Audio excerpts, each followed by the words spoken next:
everyone, and welcome to Portraits of Atlanta, the only podcast where you get to learn about your neighbors and what makes our communities great.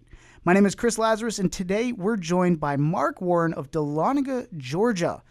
Mark is a graduate of the University of Georgia, Go Dogs, an author, playwright, and composer whose original score was played by the Atlanta Symphony Orchestra.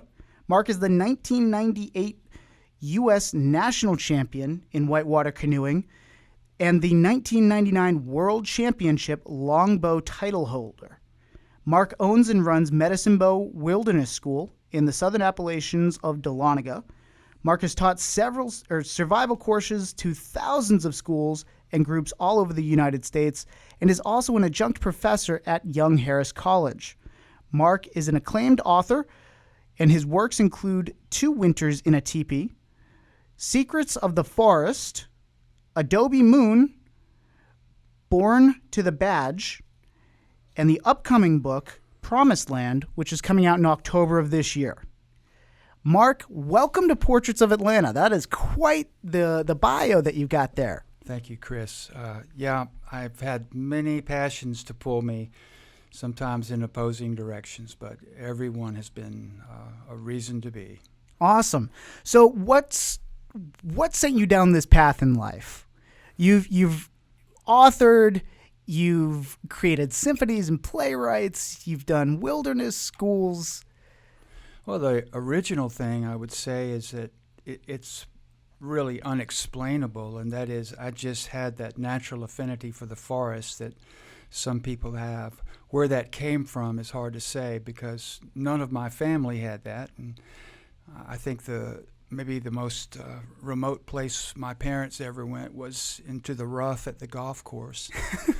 But I just, as a boy, I wanted to be in the woods every day, and that was my great love. So where'd you grow up? I grew up in College Park, south of Atlanta, and had no idea about the quality of the forest I grew up in because I had nothing to compare it to. But it was my wilderness then, and after I grew old enough to discover the mountains where I live now, I found that there was a place that pulled me even more so. The mountain forests are where I belong. Awesome. So you're kind of all over the map in terms of, you've got this naturalist that's in you. How did you discover that growing up? Like if you're in College Park, your parents were on the golf course, like how did you discover this affinity for nature?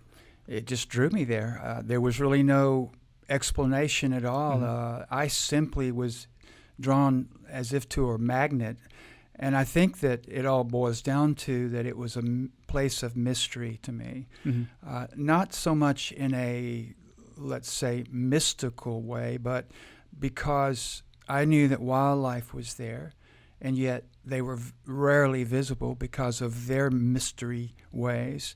And, of course, many plants were there, but I didn't know what those plants were at that time. So it was very aesthetic to me. As I remember back on my days wandering the forest, it's very much like remembering myself in a movie where I'm actually watching myself move through remote areas, and it was just aesthetic. I needed to be there. Had to be there. And you've spent what percentage of your life there? Well, that love of the forest probably first manifested itself when I was about age 6 or 7. Mm-hmm. So ever since then, it's drawn me. In the beginning, as I said, it was more or less how the place looked to me. But then eventually, and this happened especially during my college years, I suddenly had an appetite to know, what is this stuff out here? What mm-hmm. are the names and how can they be used? And that's when I began a serious self-study about botany and zoology, and started taking accompanying courses in school too. Awesome. Which was at the University of Georgia, correct? That's right, yeah. I started out there as an art student because it was one thing that I felt like I could do and thought it might be a good profession to pursue. But really, college for me was just taking me to an exposition and showing me lots of different ideas. And so as I opened different doors, I just got enthusiastic about new things. And ironically, the art studies gave us, of course, live models to render on paper. And in that process, I became so interested in the human body and how it worked that it caused me to flip my major over to pre-med, thinking I would be a physician. Yeah.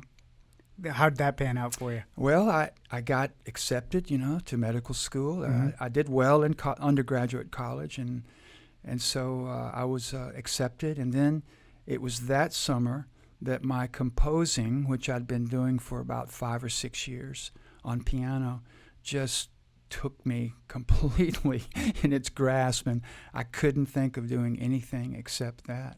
Really? So the first thing I did was to go back to school, to Georgia State, and take some music composition and arrangement courses so that I would know how to write for an orchestra. Really? Mm.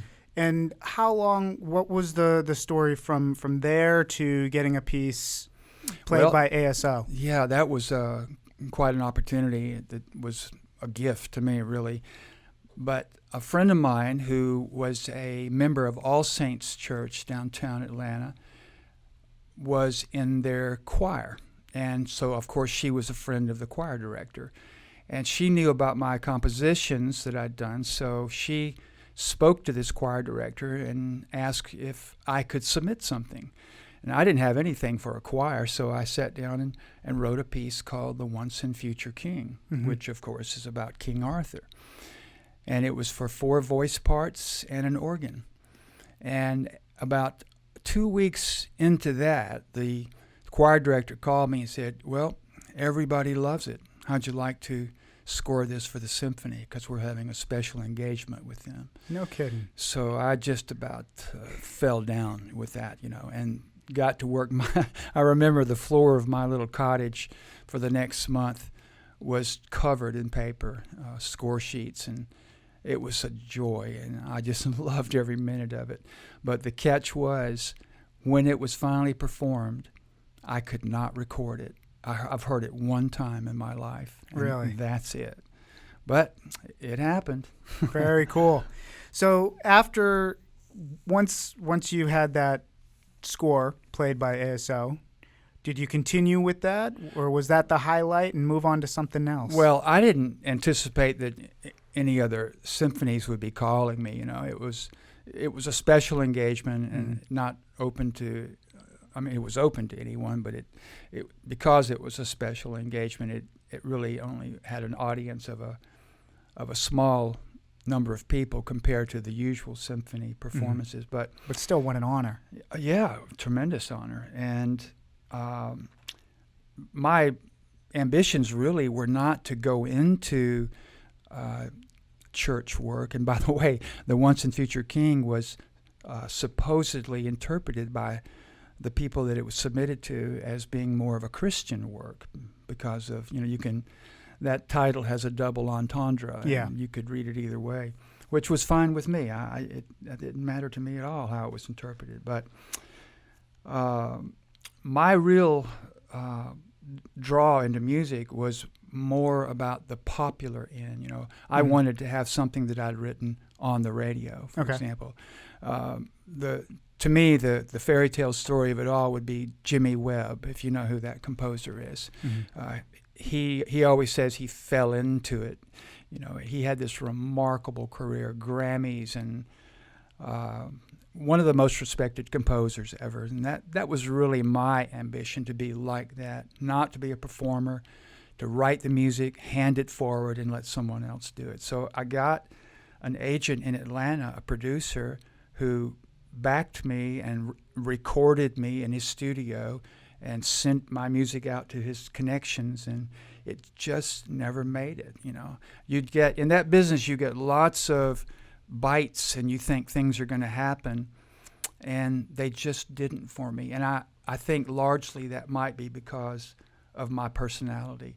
I'm not inclined toward parties and that kind of socializing, and I learned that was a part of that business. The networking, the whining and dining. Yeah. This is not sour grapes on my part. It's Yeah. just an observation. I'm just guessing this is a factor in it. But I put in a good many years on that, and then finally had to say to myself, it's not going to happen. So I backed away from that and pursued my environmental loves. So out of composing, then we move into the environmental Yeah. side of your life. Right. So what was the next big project for you once you moved on there? I did something rather bold for me. I think of myself as a shy young man in my earlier days, but I just took a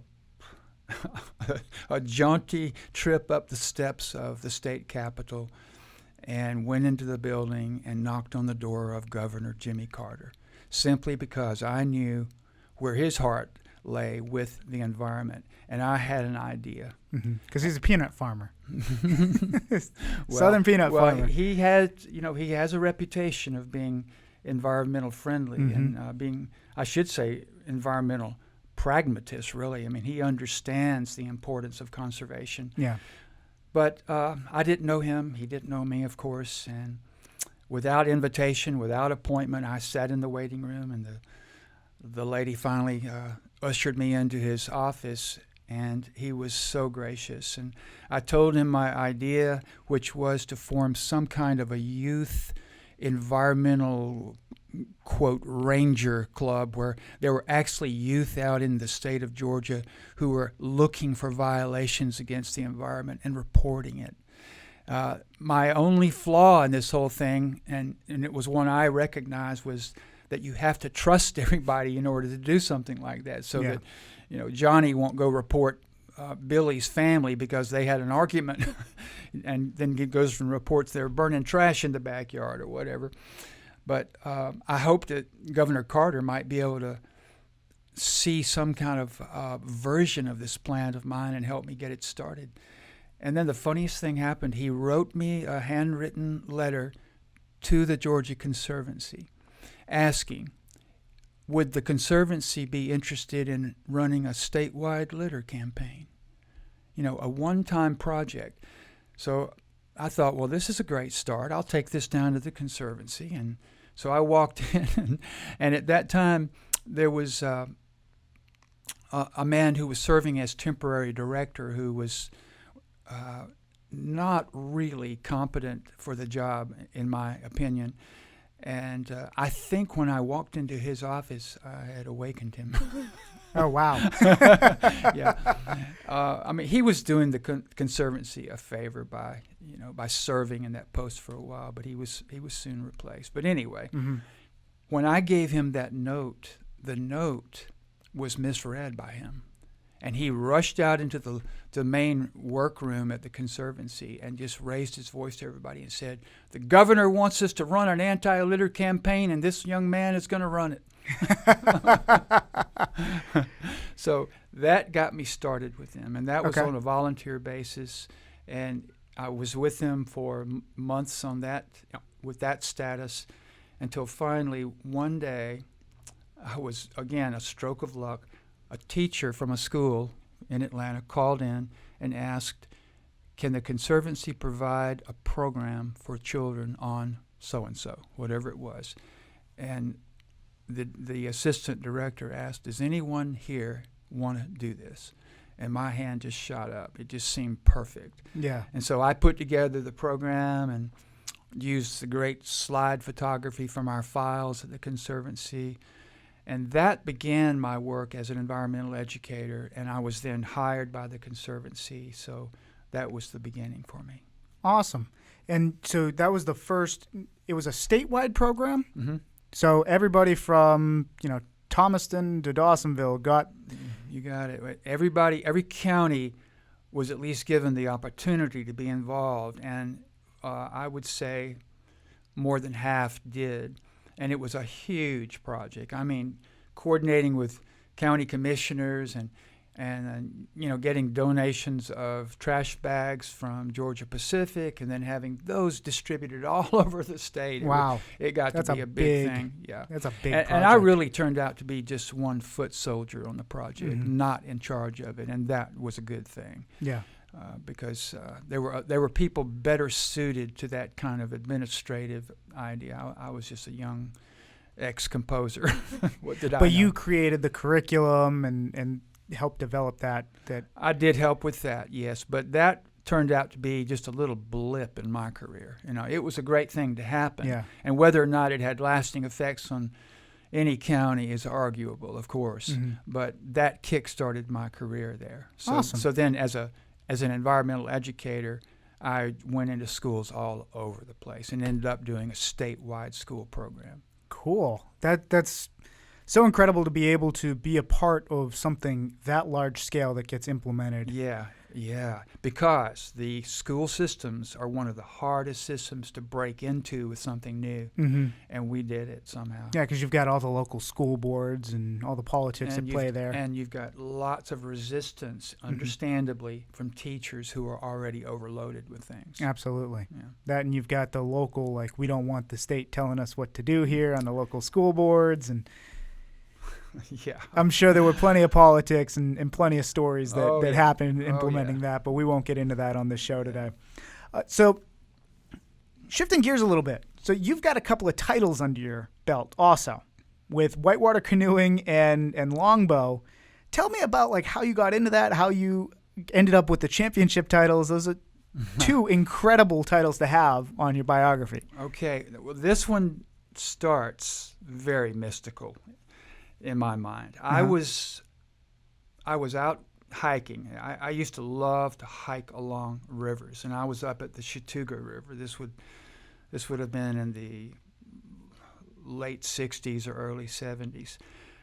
And I walked over to the river's edge and looked out on this emerald pool that had a beautiful white tongue of water pouring into it, and listening to this sound. And I'd been by myself for days, I hadn't said a word for days, and without planning to speak, my mouth opened and I said, I should be canoeing. Nice. And that was the beginning. And then I would say within the next year, almost identical episode happened. I was walking in the forest, and I was up at War Woman Creek in Rabun County, and I walked into a lane where white pines just happened to form this beautiful long corridor. And I hadn't thought about a bow and arrow since I was 12 years old, probably, and my mouth opened, and I said, I should be shooting a bow. These two stories are almost too much to swallow, I think, but I believe it might have something to do with atavism, which is the scientific slant on how ancient skills and ways of life still can surface in the descendants of those people. So it could be something about that, but that is exactly the way I got started in both. After the canoeing epiphany, the next week I owned a canoe. After the archery epiphany, the next day I owned a bow. So there's the beginning. Awesome. And that just became a pastime of yours, and you competed professionally and won. Again, it was the championship longbow in 1999, and then the 1998 whitewater U.S. National Championship in whitewater canoeing. Right. That's incredible. So we're going to take a break for our sponsor commercial. We'll be right back with Mark Warren, and when we get back, we're going to talk about your writing and the wilderness school that you operate in Dahlonega. So thank you, Mark, for joining us. We'll be right back. Portraits of Atlanta is sponsored by Select Realty. Select Realty is proud to present Honest Offers. Honest Offers is more than just an instant cash offer on your home. We let you know how much you profit when you sell by owner, traditionally, or a cash offer. With Honest Offers, you'll know which selling method is right for you, the way you want to sell. we're revolutionizing home sales with honest offers. Contact us at 770-509-0265 or go to selectrealty.com with 2 L's in the word sell. Hey everybody, welcome back. We are here today with Mark Warren, outdoor adventurer extraordinaire, championship canoeer, championship longbow title holder. Mark, thank you so much for joining us here on Portraits of Atlanta. So we were talking about like all these crazy things that you've done in your career, and one thing we haven't talked about yet is the wilderness school that you operate. Tell us about that. Well, I've got 35 acres up in Lumpkin County, and I'm surrounded on 3 sides by national forests. So that gives me a good variety of and biodiversity, variety of landscape and trees. I have a swamp, I have a meadow, I have some slope, I have some level ground. And there I host classes on Cherokee survival skills. To me, the greatest adventure that you can encounter these days is actually what was once the day-to-day life of everybody. Yeah. Which is kind of amazing when you think about it, because we as a people certainly don't hold the knowledge of how to do that anymore. And I'm really trying to just preserve that. One of the great beauties of being in the mountains and in the forest there is that I'm still walking through the homeland of the Cherokees, and everything I encounter virtually is something they dealt with. And I learned quickly that if I really wanted to know about the things that were around me on an academic level and a practical level, I needed to study what the native people knew, because that was their everyday life. So I teach folks how to build shelters, how to purify water without pottery, without cooking gear, how to create fire without a match, fire by friction, how to track and read tracks, learn the animal gaits, how to stalk wild animals, that is, sneaking up on them undetected, which of course was a hunter's skill, but is now very much an observationist skill as well, or a photographer's.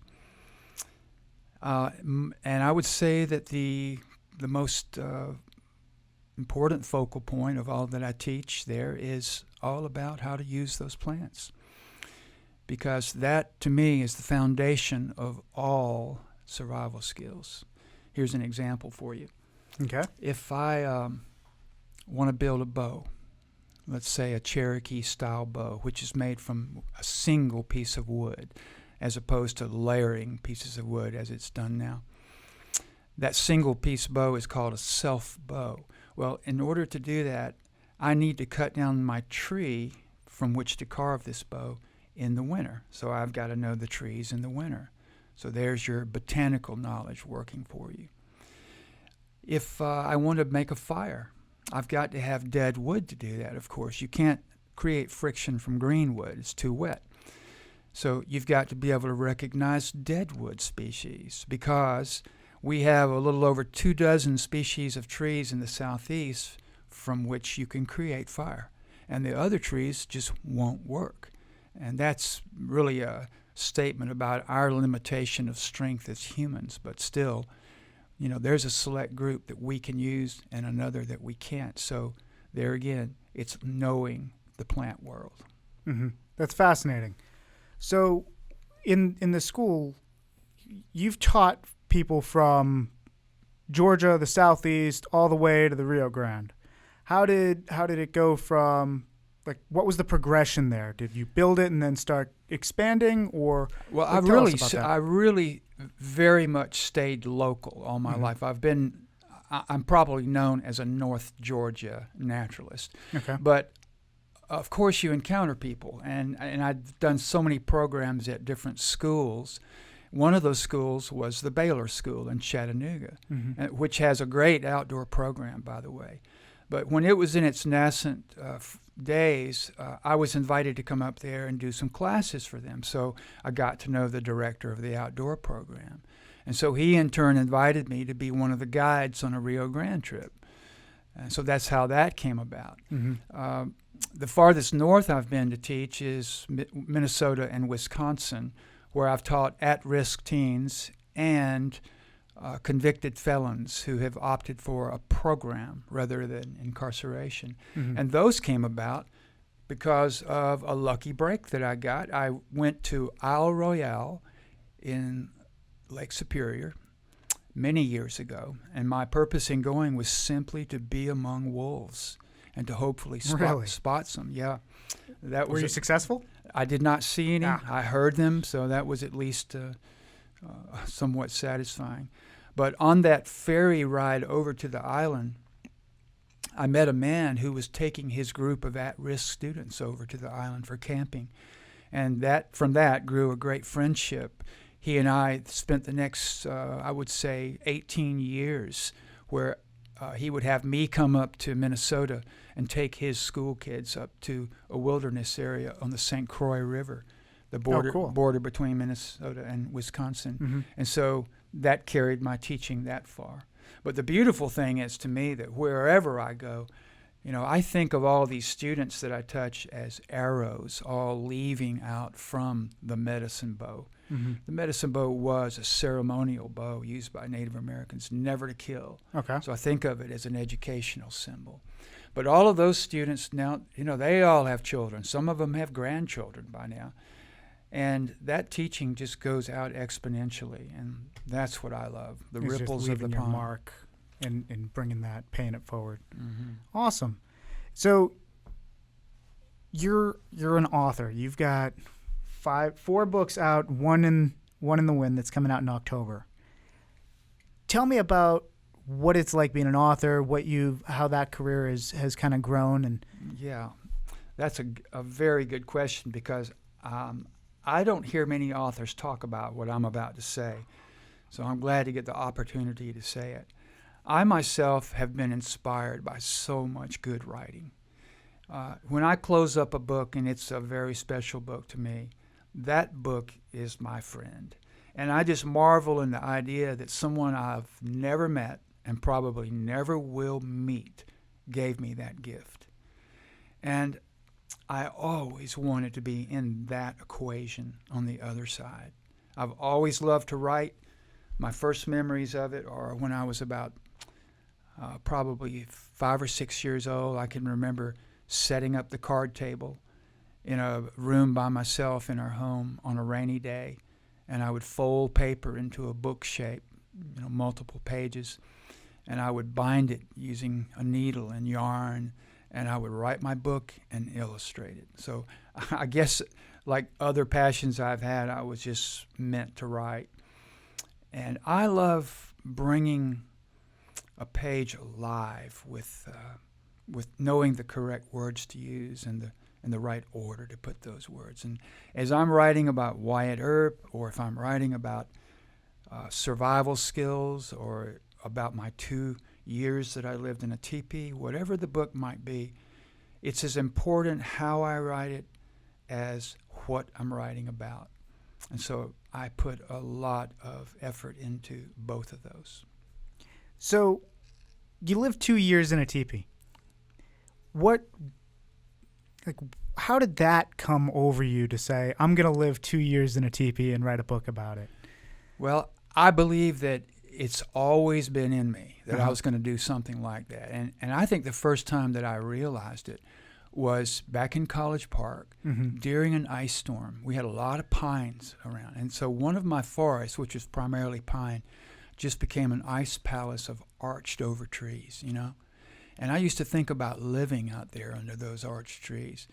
And I think that's where that notion first came from. But then I had a very real wake-up call that kicked me through that door, and that was a lightning bolt. Really? I had moved up to the mountains, and I was renting a wonderful piece of acreage that fronted the Etowah River, and I was running my classes there.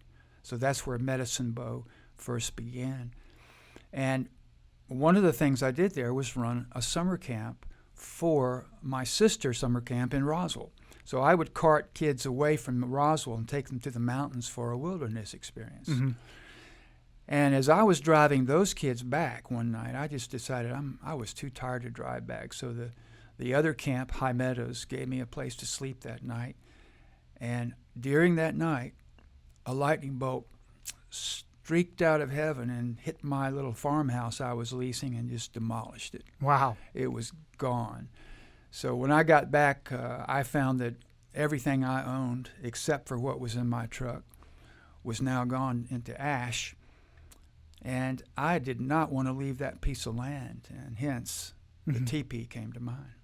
So stuck the teepee up, kept the lease, continued to run the school. Yep. And I lived there for 1 year, and then I found the piece of land where I'm now living and teaching. And so I migrated north several miles up to that piece in the mountains proper, and there I am today. Awesome. Not in a teepee anymore. The teepee is long gone. You know, they do have a short lifespan. Yes. If they're in the shade, it's mildew, and if it's in the sun, it's the UV rays, but they are doomed. So you wrote about living the 2 years in a teepee. Now, you mentioned High Meadows. So that's here locally where we are. That is right down the street off Post Oak Tritt in Roswell. And how did you get involved there? When I was working for the Georgia Conservancy, I was invited by High Meadows School to come out and do a program.